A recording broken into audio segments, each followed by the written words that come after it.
Hey, thanks for joining us for this episode. For this month, we are releasing some of our favorite episodes from the podcast in the past. And so, for example, if you're a new listener, this is going to be some of the best content that maybe you have missed. And so, we're looking forward to sharing some of these best of episodes during this month. And then next month, we're going to be back with all new content from Bryan. And so we really look forward to sharing these replay episodes with you, but then also the new content very soon. We are so glad to have you here with us as we continue to advance a reformation, a fellowship, partnership, and gospel hope amongst Bible-believing pastors and churches. This is Church Advance with Bryan Sams.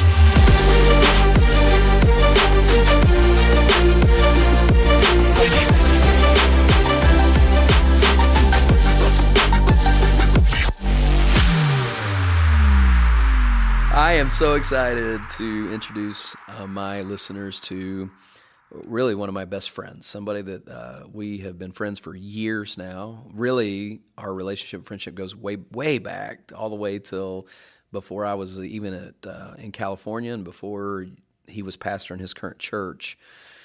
And our guest is Pastor Noel Cwenar, and he is the pastor of the Gospel Light Baptist Church in Rogers, Arkansas, which is northwest Arkansas, the Walmart capital of the world, one of the most dynamic and fast-growing areas of the country, and a lot of it is based around Walmart.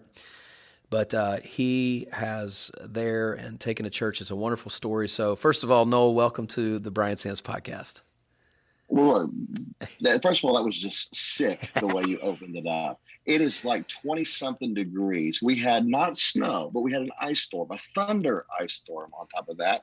So everything's blanketed in ice, and it's freezing, and you're getting ready to jump in the pool later. I am. I'm not showing the video, but if you could see us right now, Noel is in a flannel, and I am in a Hawaii shirt, and it's all that's good. Exactly. Yeah.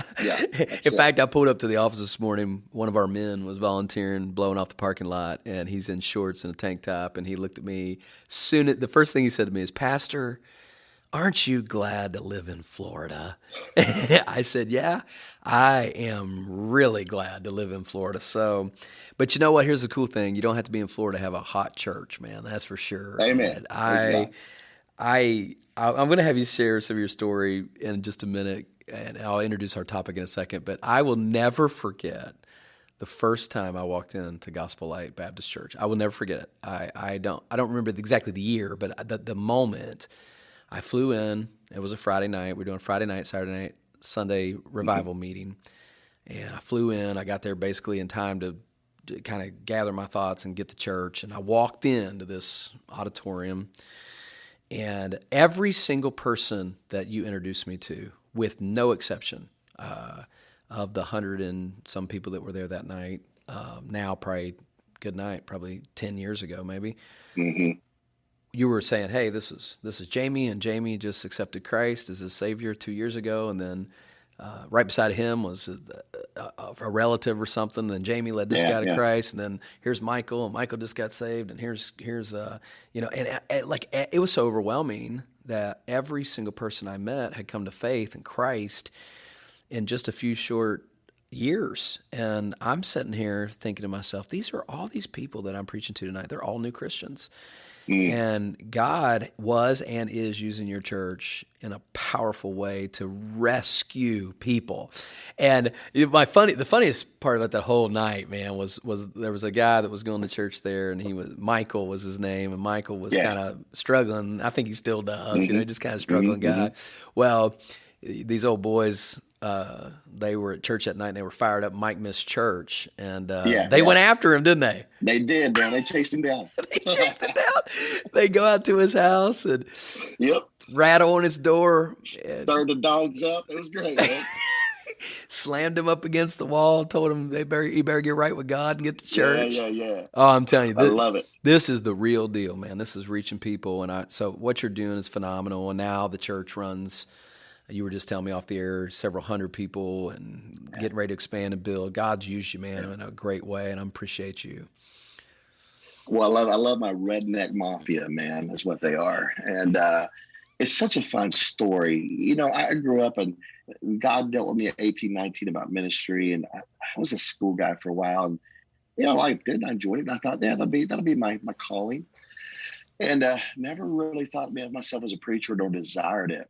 And then in about 2000 and really three, my world blew up. It was August the 9th. And I'm hosting an educators things. Matt Williams is there teaching, and I've got these people in, and I'm not even paying attention. I'm looking at my list of everything I got to get done in the next couple of weeks, and overwhelmed, working long hours.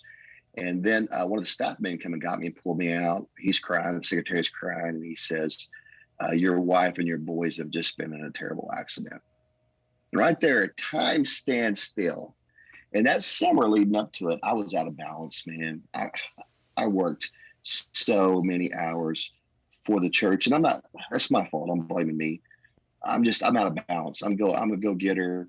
And that summer, that week, I'd only seen my boys awake at church that week. This happened on a Friday morning. I woke them up Thursday night, I think late, played with them a few minutes, put them down to bed. They were 3 and just about Kyle was 11 days before his 5th birthday. I go out to our accident. There was an accident that's there. Children's helicopters landing in the background. You know, it's bad. My oldest son's got his head crushed in, bandaged up. My wife's just got blood all over her. My youngest son's got a broken arm, and time just stopped. And God took that scenario. Kyle goes to one hospital, Lucinda and Cole go to the other hospital. My family's at different hospitals. And he began to just shake my world and shook our world. And through those things, it's an incredible story. They put a soft plate in his head, and he doesn't wake up for a few days. And I remember that it was a Saturday night, Sunday morning, about 12 to 3. God just broke me. I mean, I wrestled with the Lord. I argued, and man, finally, I just surrendered on so many levels to God. Lord, I'll accept this. If he doesn't get better, if he doesn't wake up, if he's not the same, I'm giving him to you. I mean, you know, I'm going through all that, and I finished at about 3 a.m, man. I sit back, wash my face, and all of a sudden I turn over, and it's about 3:30, and he hadn't opened his eyes in days. We don't know why. Doctors come by as he woke up. And I finally just break about 3 a.m. 3:30, I look over, and he's just looking at me. His eyes are open. Man, I crawled up there close, and I put my face next to him. I said, "Daddy loves you so much." I don't even know if he was with it or not, but he turned and put his arm around me. Man, I just bawled and I broke. And little did I know that was going to be the beginning of a breaking year. God was tearing apart what I thought in ministry, what I was going to do. He was just crushing us. He was making us finer, you know, powder. And from that accident, God was detaching me. I was in my hometown. My family's there. My friends are there. And he's just stripping away all my connections, all my friends, all my everything. And this was that process. He was working in me to get me ready to pastor. And if I needed to be humbled, I needed to be broken. And that brokenness has been the theme of our whole ministry. I just need to get broken on a regular basis. It's good for me. So from there, Lucinda was injured, which I'll get into that, a result of her health things that are from there. My sons are injured. My oldest one a little bit more. 11 days for his 5th birthday, man. His head's still all scarred up. And, man, I'm just broken. I thought, you know, God, what does this matter? What am I doing? And, I mean, I'm in ministry, but I'm so out of balance. I think about those years before this. Bro, I got a lot of wood, hay, and stubble, man, because I did so much in the power of the flesh, so much me trying to make stuff happen. And God needed to break me because, you know, in those broken vessels, man, the Holy Spirit just flows in. And from there, he turns us upside down. And I go and I have about another year of just getting humbled. He moves us out of state to a ministry that was 180 degrees different philosophy. I was frustrated and again, breaking. And finally, I remember telling Lucinda one night, I'm like, I don't want to be in ministry anymore, man. I just want to go home. I don't want to do this.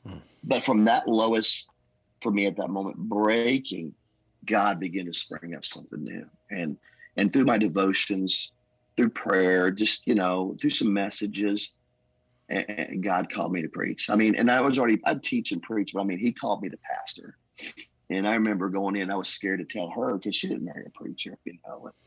So I come home one night, the boys are out back playing in the tree. She's cooking. I sit down at the table and I said, I need to talk to you about something. And she don't even turn around. She goes, yeah, I already know. God's called you to preach. And I just start crying. I'm like, what? And she said, I've known for a long time. I just wondered when you were going to figure it out. So we just cried. We boohooed. I shouted. And now, like, okay, well, what do I do? I don't know how to do this. I don't want to go start sending out my resumes. I don't want to promote myself because I'm a nobody. I would teach classes and teach Sunday school at church, but I have preached 5 times to adults at this moment in my life. And I don't even know how to come up with develop messages, man. You know what I mean? You know, you hand me my Sunday school material, I'll teach it. I'm horrible. I don't know what I'm doing. And we just begin to see God. And what's really funny is the 5 times I preached to adults, 2 of them are in my current building. Isn't that amazing? The church I pastor in that building.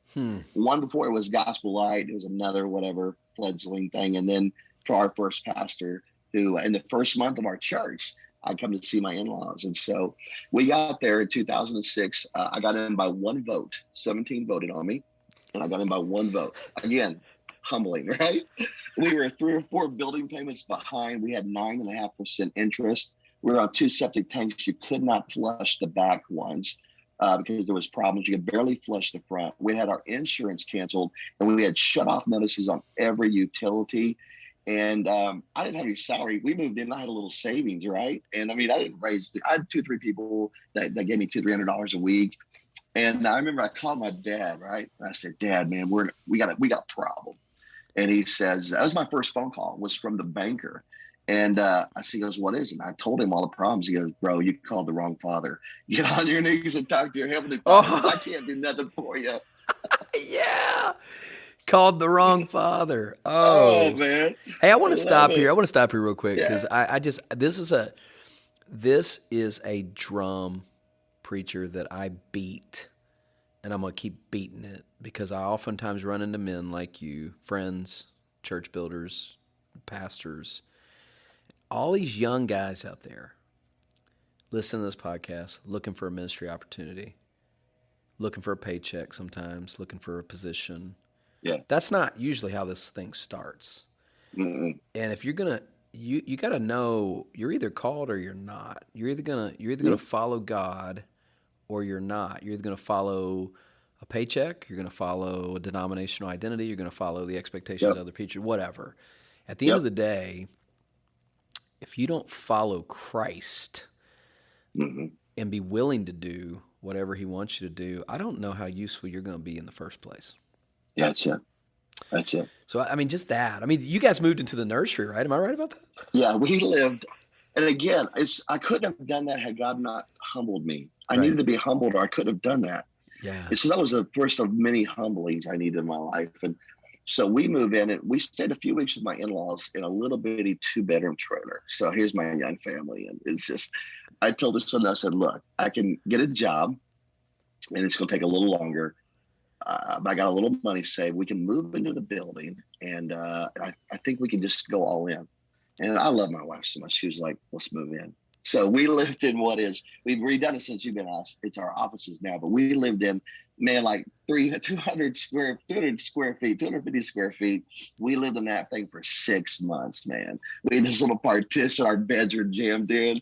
I'm trying to lay in bed at night. My boy's like, Dad, are you awake? And I'm like, shut up, go to sleep, man. We lived in there. And then we moved upstairs and went about 1,000 square feet and we renovated that. And we stayed there for a year. So we were a year and a half in the building, man. We had squirrels, we had rats. I didn't say mice, rats, squirrels, birds, possum. You know what I mean? It's insane the animals that lived in the building with us in those early years of a beat up old building. And so that was what year is that? 2006? That was 2006. So here we are. Yeah. So now we're 2022. So you've been there 16 years almost. Yeah, 16 years this summer, end of May, early June. Congratulations, man! Way Praise to go. God. God is good. And I mean now, I'm not exaggerating. This is now from that. This is a thriving, dynamic, soul-winning church where people are saved. Now you've got the reputation over the last years that other Christians who Yeah. love the Lord are now partnering with you, and you have some stability with certain families. I remember when that kind of turned a little bit. Not that you ever want to ever stop reaching people, of course, but I mean, I remember when solid families started joining. We were just talking about this off the air here because I'm 11 years behind you in my church, and sometimes it's easy to get discouraged in the first 6 or 7 and think, man, is there ever anybody besides somebody that's on meth? Man, look, I'm living in a building and people are knocking on the door random hours, right? You know what I mean? It's a craziness, those stories that are there. Yeah. And I mean, living in a building and again, I mean, we were trying to be so careful with the utilities, but those are miraculous stories, man, because like I remember one time I preached, man, I had $100 in my name, Bryan. I had nothing, man. I sold a vehicle. I'm down to nothing. I got $100. I'm like, all right, God, I got $100. What do you want me to give anything today? And the Lord's like, give it all. So I dropped my last $100. I mean, I'm selling stuff. I mean, I got nothing left. And I preached my guts out to like 25 people, and there wasn't much to preach, but I preached my guts out to 25 people, and I had this sharp guy that was this visitor, and I'm shaking hands on the way out the door, and he just reaches in my pocket and puts something in there. And he goes, man, that's not for church. That's for you. And I want you to know, God knows. He sees you, and he's going to take care of you. Be faithful. Well, I think that's an angel unaware, man. So he leaves. I wait till everybody else is gone. I reach my pocket. It's like $400. I'm like, thank you, God. We had so many of those stories, man, that were unreal. We had a Christmas, and we're in the building, and my wife's like, we got nothing for the boys. What are we going to do? And we just reached across the bed. We prayed. We said, God, if you don't want us to have anything, the boys, that's fine. But Lord, if you give us something for them, we cried out to God. And man, I'm working. I go to check the mail out later that day. There's a church in North Carolina I'd never been to. No, nothing. There's $1,300 in the mail. That stuff was happening all the time. And to be honest with you, I'm glad for the people. I'm glad that 2 services are jammed out. But there was something special about those days where we were so desperate. If God didn't come through, we were through. And then while we're in the middle of all that, health starts to come apart. And it started off with Lucinda. And from the wreck and her injuries, she had damage to her spine and neck. She's had surgeries. And of course, we lost our health insurance when we came. And we got nothing, man. And we're going to the doctors and we're trying to have therapies. And what happened for her, the way our neurologist described it, is she hurt so bad that it would start spilling over. When it would spill over, she would go into seizures. Remember the first time or two you have them, and then they're going to be with 2-3 seizures a day, and then medicines and surgeries. And then, Bryan, there was one year, I am not exaggerating, we broke 1,000 for the year in seizures. 1,000 seizures in a year. And you're traveling, man. We're tearing up. We're going to Little Rock and making, 3-hour trips. And man, I don't have any money. I remember one month I ran $1,000 ashore personally in my world, but God sustained us. And it was hard. And I don't know what to do. There's times where, I FaceTime her in those old days before we had, we were online or had cameras, and I'd watch her have seizures while I'm preaching back home, or she's had seizures in the church and the boys are giving me the sign like one's about to come. And I'd move over to one side of the auditorium and try to direct attention or pray, and they're sneaking her out. And I mean, it was just incredible. I mean, of those days. And yet people are coming in the doors and they're getting saved. And, we got ruffins and I'm loving them and they're loving us deeply. And yet now in our personal world, it's like more pain and, more humility. For us, we really claim 2 Corinthians chapter 12, when Paul talks about that thorn, and lest I should be exalted above measure for the abundance of the revelations. We know in Paul's world, God had shown him so much, he had to keep him humble.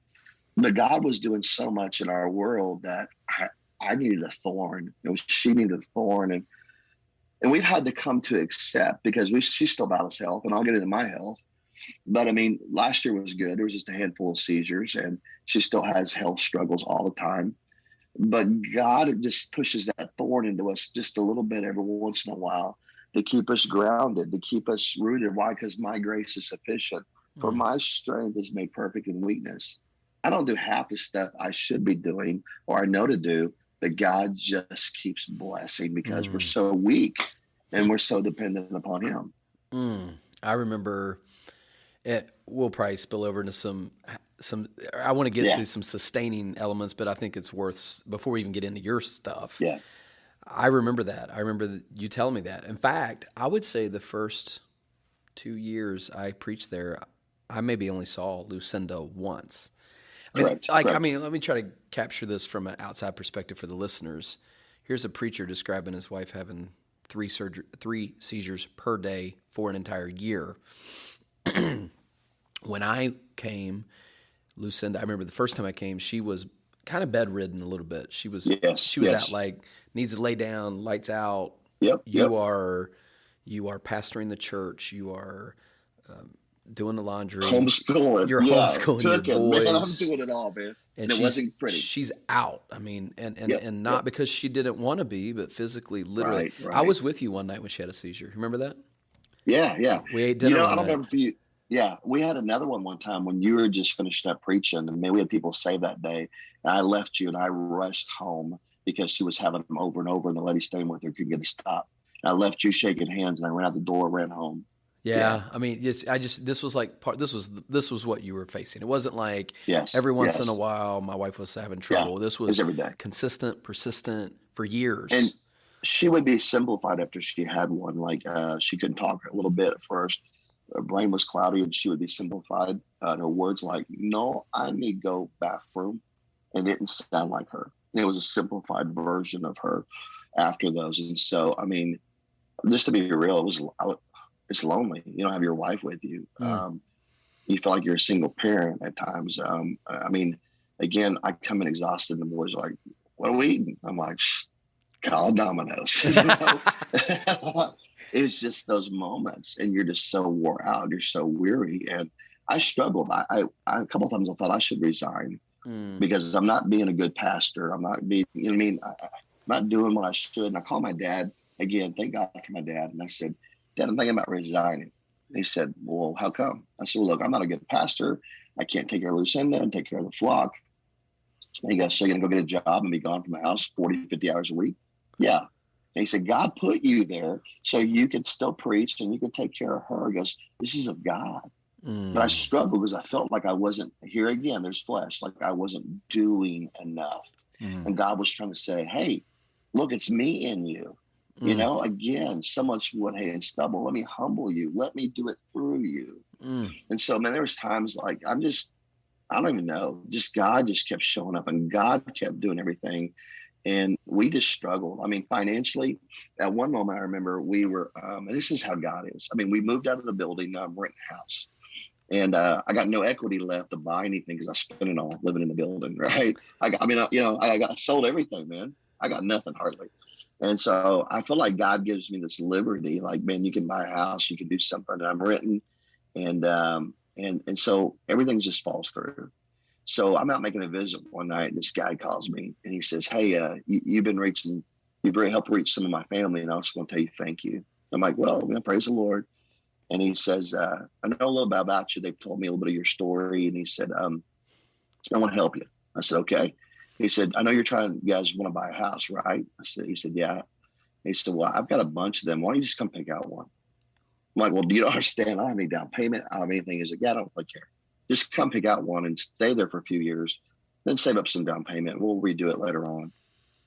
And I'm like, "What?" And I'm thinking he's messing with me. And he goes, "And don't you have some debt?" I said, "Yeah, I got a little medical debt." He goes, "How much?" I said, "About 30 grand. He goes, "Okay, I'm going to write a check for that too." And I'm like, "Well, then," I said, 30. He goes, "Yeah." I start crying. I'm like, "What?" So I called Lucinda up. "I'm about making business." I'm like, "Baby, we just bought a house." She's like, "What?" "What?" "We just bought a house." She's like, "Where?" I'm like, "I don't know. I don't know where it's at, but we bought a house."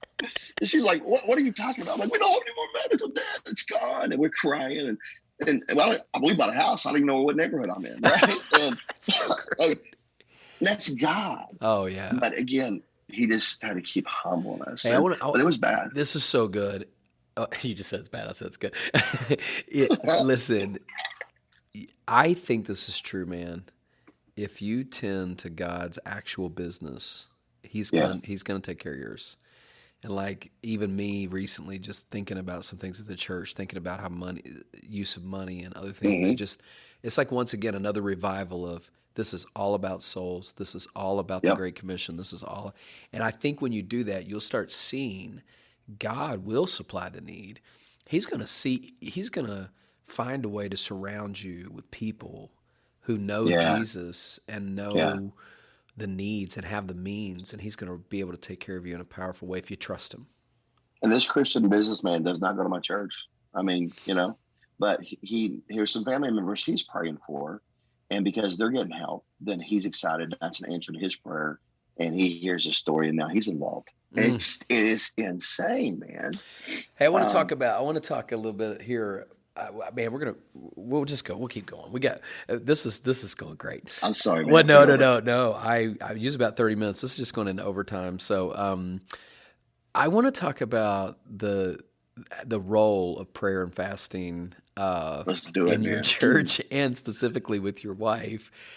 Because Yeah. let me give you the backstory. This is the innocent guest preacher backstory. I'm flying from Los Angeles to Northwest Arkansas on a Friday to preach this first meeting. And I said, Lord, what do you want me to preach? I don't know. I don't know these people. And it was put on my heart to preach Matthew 17. I've been thinking a lot about it because I'm almost there in my church. I'll be there in about 2 weeks.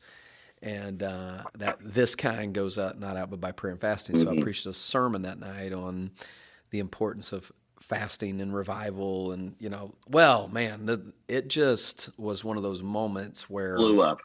Yeah, God touched down unquestionably in the service. And basically, I don't know if I brought it up, who brought it up, but we basically started talking about your wife. Yep. And essentially, the short of the story was, hey, if we believe God and we believe God's able to answer prayer through fasting, then maybe we should start praying for pastor's wife for her health. Yeah. And that's where a real spark hit.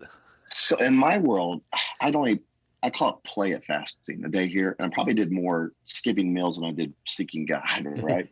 But through her sickness, God led me my first time on an extended fast. And I went 20 days. And I picked 20 friends and I asked them, would you take this one day? And I didn't tell them about the whole big story. I called 20 friends and said, I need you to fast with me on this day for my wife's health. And we saw God lift it up. It got better. It didn't go away, but it eased. And God was teaching me something personal on my journey. I had not really preached about it or taught the church. It's just me. And again, God's stirring in this, and then you show up. And you were the cheapest guest preacher we ever had because I didn't have to buy any meals for you while you were there, man, because you were fasting as well. So we were there, and you were like, what do you want to eat at? You're like, man, I'm fasting. I'm like, no, come on, man, I'm fasting right now. I mean, I was getting ready to break my fast to take you out, and God just got in that thing. And I remember we talked about, let's do a little workshop, I don't know, between services, Sunday afternoon or evening on fasting. I put out like 10 or 15 chairs, and we had 150 people show up. Yeah. And my mind was blown. I'm like, whoa. So the first sermon was Friday night. This was 2 days later, an additional session that you just decided we're going to do. Yeah. And like I said, I put out 10 or 15 chairs, and 150 people showed up, 125, whatever. And they packed it out. And our church began a journey of fasting. Right now, we do a February fast every year. And collectively as a church, we're going to miss about this year, 1,250, 1,300 meals together. And everybody turns in one prayer request, only get one. And then we fast together and we seek God intentionally. And man, we have miraculous things. People, like I've been praying for this family member for 30, 40 days. We got babies in the church, bro. We got babies that were fasting babies. Where our church got it like, God, you got to give them a baby. So we got babies. We got people that got saved. And again, that ebb and flow, even in my world, every time things get tough, I know it's my check engine light. I'll go fast for a while, and God eases it.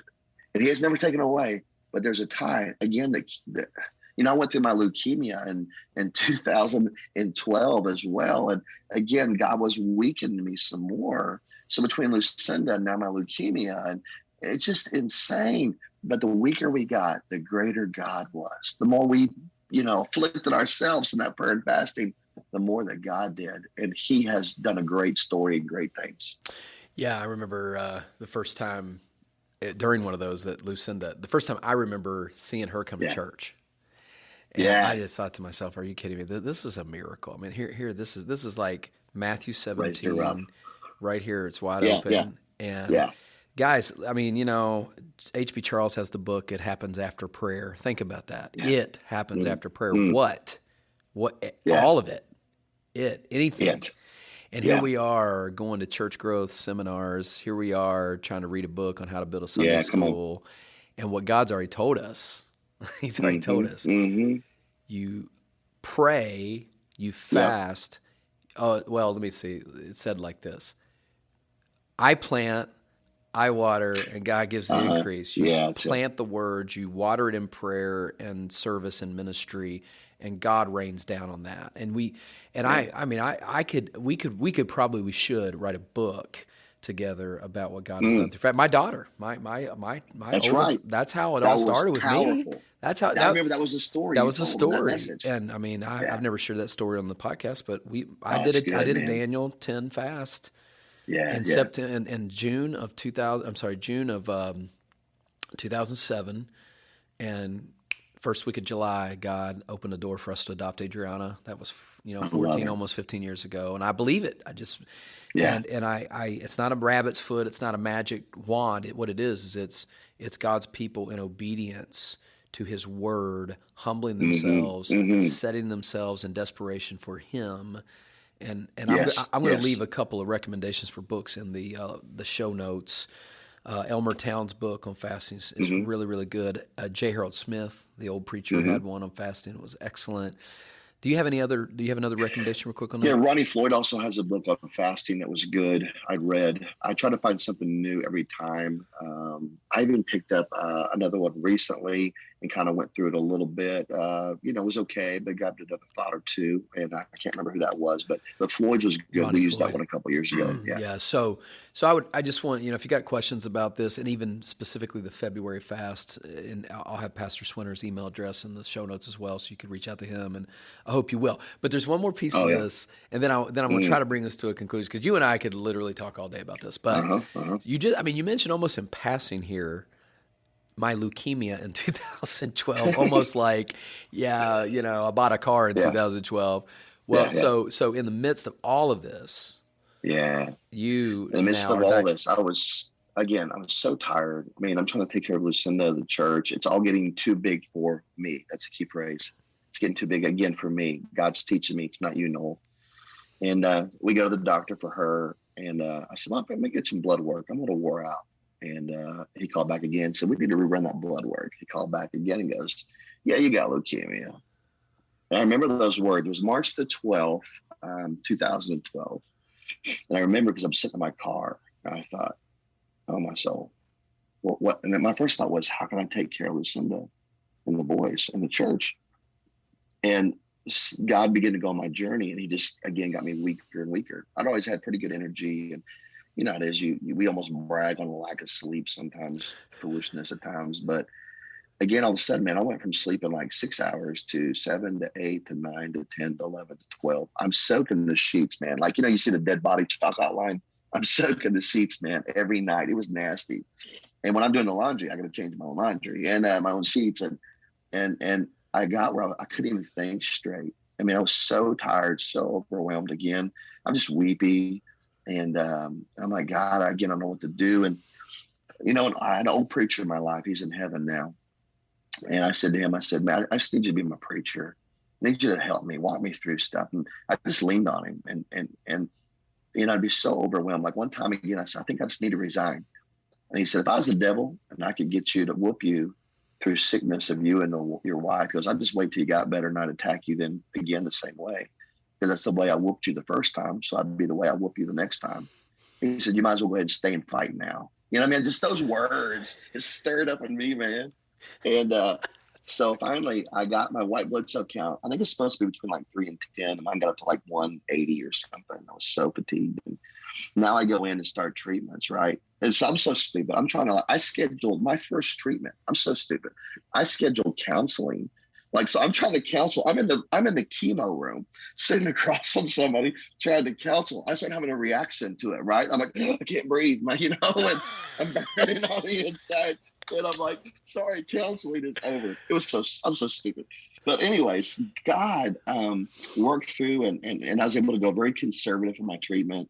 And man, my doctor, she is a strong, saved lady. And she'd preach at me. She'd say, preacher, your only two jobs is prayer and the word. Why are you doing all this for? And I'm like, hey, stop preaching and just give me my medicine, But God just, again, he needed to weaken me some more. And the weaker I got, the more he started just showing up in every area. And you cannot deny it's God in our church.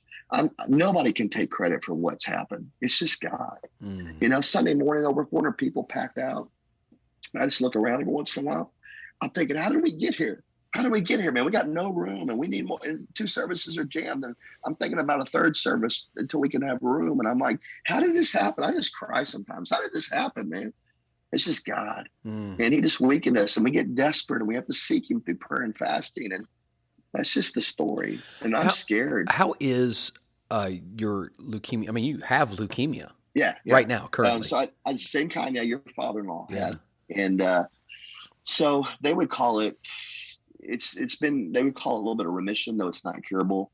So I get my blood work checked and it's kind of been holding pattern. And I do okay unless I get stupid, and I get stupid on regular occasions. Okay. So, but what God's kept doing is when I start trying to go too hard, I get down again and I have to back off. And God keeps saying, stop it, Noel, stop it. This is me. It's not you. Why do you keep trying to go back and make stuff happen? And, quit working harder and pray harder, and that's the lesson I have to be reminded of on regular occasions, because my flesh wants to rise up and make it happen. And God just needs to twist the knife and push the thorn in a little bit more. So, I mean, at the moment, it's okay. My white blood cell counts are slightly elevated at the moment, but hey, that's life, right? Well, not for everybody, man. I just want to say I appreciate the testimony. It's been a huge challenge to me. I think on so many levels. You got the faith to go, the endurance of affliction, really, and then just the story of giving God the glory. And it's powerful. If you're ever in Northwest Arkansas, you have to go. It's just you want to. I mean, it's not impressive. And I don't say that disrespectfully. No, it's okay. You drive down this neighborhood. There's houses on one side of the street, and then there's just this relatively older-looking Baptist church building. It's all it is. It's not big. It's not fancy. But it's beautiful on the inside. There's been a lot of great work done. But more importantly is the amount of people's lives have been changed. And if you go there, there's a couple guys. You text me if you're going, and I'll tell you exactly who you need to go see. Don't forget about Jason. Jason Hudson Pillar. Jason Shout out to man. He's listening, I'm sure. And old Jamie, I tell you, Jamie gets me fired up just thinking about him. These are people that have been rescued there, and they're wonderful men of God now. Hey, we're going to just take a couple more minutes here, Noel. We've talked obviously about prayer and fasting. We've talked about just counsel from preachers has come up. Your dad who went to heaven recently, and I know July you miss 2nd. him. So you got counsel, you got a little bit of just grit. Obviously that I'm just going to keep doing what God.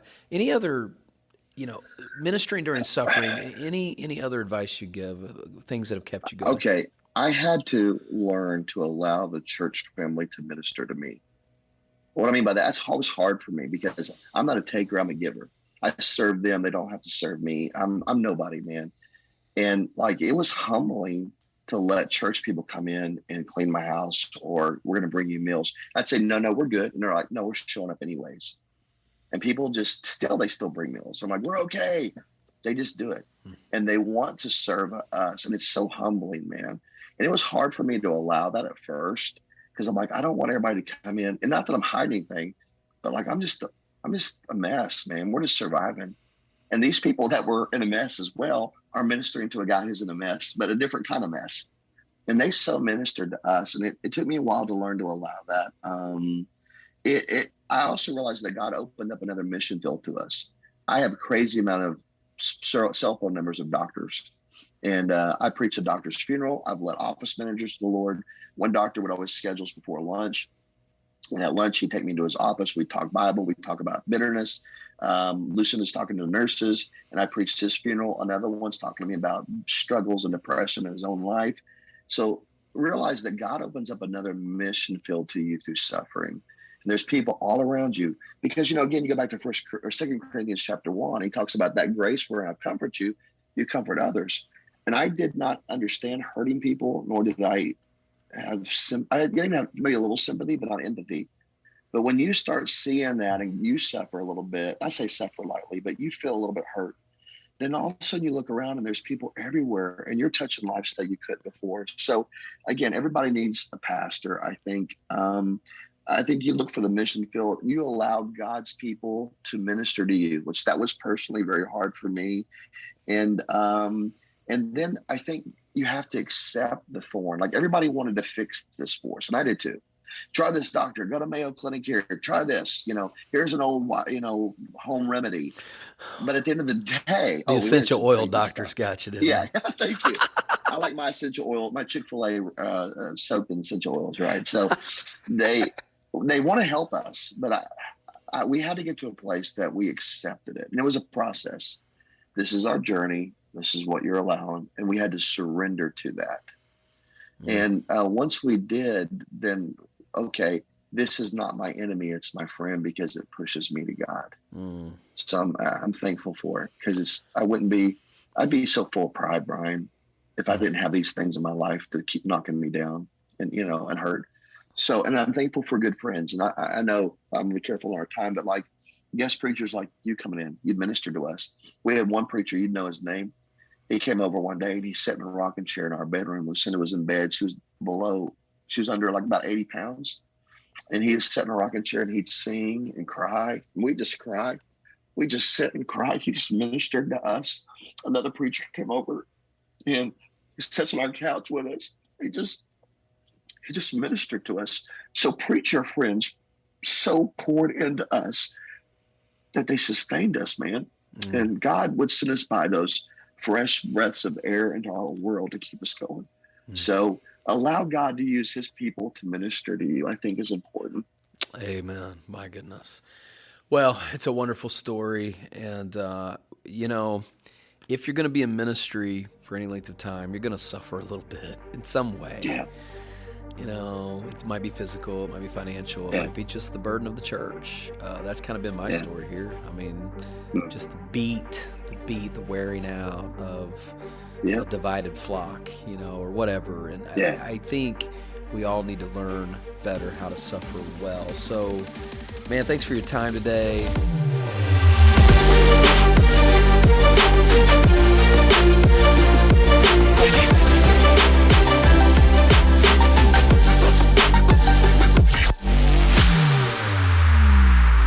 Thanks again for joining us for this episode, and we'd really love it if you could leave us a 5-star review and share this podcast with other pastors and church leaders that you may know that really help spread the word about the podcast. The Church Advance podcast is hosted by Bryan Sams. It's produced by myself, Luke Clayton, and my team at mustincrease.com.